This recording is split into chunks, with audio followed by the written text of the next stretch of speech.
I want to make sure that we are all on the same page when it comes to this MAGA civil war. MAGA nuts are in the wrong and MAGA tech is in the wrong. Let me explain. MAGA nuts are in the wrong because they are driven by hatred, bigotry, and racism. They want less black and brown people in this country. Point blank, period. MAGA tech is in the wrong because they're driven by greed. MAGA tech wants to use this H-1B visa program to get top dollar trained engineers to work for their companies at the lowest of pay.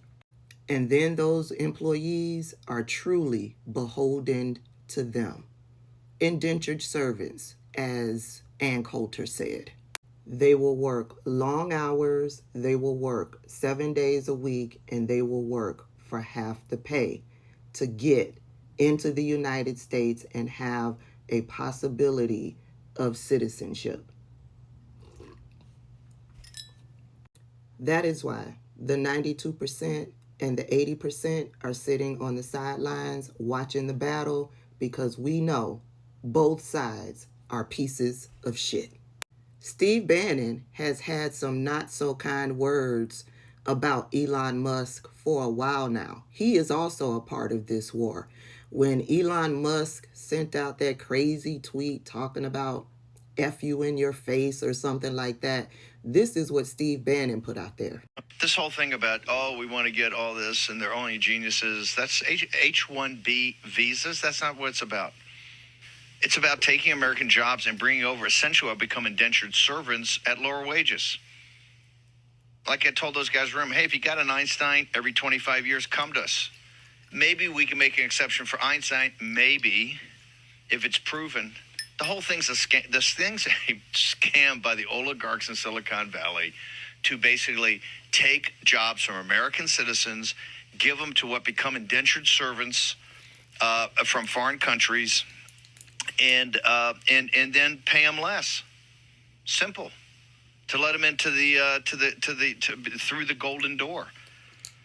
Gavin Wax, I gave that interview that kind of kicked this thing off. I don't like Steve Bannon. He's another maniacal racist on the MAGA nut side. He tried to use black men against black women. He tried to use black men's voices to invalidate and shut down black women. And that shit did not work, because 80% of black men stood in solidarity with the 92% of black women who voted for Kamala Harris. With that said, what Steve Bannon is saying in this video, I believe is absolutely true. He said it, Laura Loomer said it, Ann Coulter said it, and most of us who are tuned in know that greedy pieces of shit billionaires like Elon Musk and Jeff Bezos, they want the most for the least. How do you think they become billionaires? They become billionaires because they're screwing over the rest of us. Steve Bannon also said in response to that tweet that Elon Musk put out there about the F your face or something like that, Steve Bannon was like, can somebody call Child Protective Services on this juvenile? Meanwhile, as of today, what is today? Day 6, day 7, Vivek Ramaswamy and Elon Musk are still being dragged by the MAGA nuts. And so Vivek Ramaswamy is out there trying to switch the narrative, trying to sick the base back on to black people. So he put this out there: end affirmative action. America is the land of meritocracy. Somebody let Vivek Ramaswamy know that white women are the highest beneficiaries of affirmative action. And you can also let Vivek Ramaswamy know that we see what he's trying to do, He's trying to sick a rabid base that's currently tearing his ass up. He's trying to sick them on to black people. Black people ain't got nothing to do with this. Black people are not involved with this. Black people didn't call Donald Trump supporters, the MAGA supporters. Black people did not call them lazy with a victim mentality and said that they were dumb because they valued the jock, the cheerleader over mathematicians and science fairs. You did that, Vivek Ramaswamy. So take this ass whooping because, baby, they are whooping your ass. Meanwhile, you have some MAGA nuts that are in complete disbelief. They cannot believe that Donald Trump sided with the billionaires over them. After months, after years of us trying to tell them that Donald Trump does not care about them, it took him finally showing them the truth for them to catch heed to the fact that he does not care about them. He has told them, I don't care about you. I just want your vote. He told them straight, direct like that. And they still thought that he was going to go into office and shake things up because he cares about them. They thought that he was going to implement policy that benefits them and not himself and his billionaire buddies. Here are some of the tweets that I came across. Evan says, I want 2016 Trump back. Who else? Jenny down below says same. She's in agreement with Evan. And she adds, I'm so appalled that he's done this. The rest of us, we knew it was going to come to this. We just didn't know it was going to come so soon. We thought it would come not too long after he was sworn in and he had taken office. But damn, here we are. Postmaster up top says he's a shell of the man we all loved. Now he's sold out. Bawling, crying, bawling emoji. NJ guy says, I like this Trump. I guess he's being condescending. The gay Republican says the betrayal is real.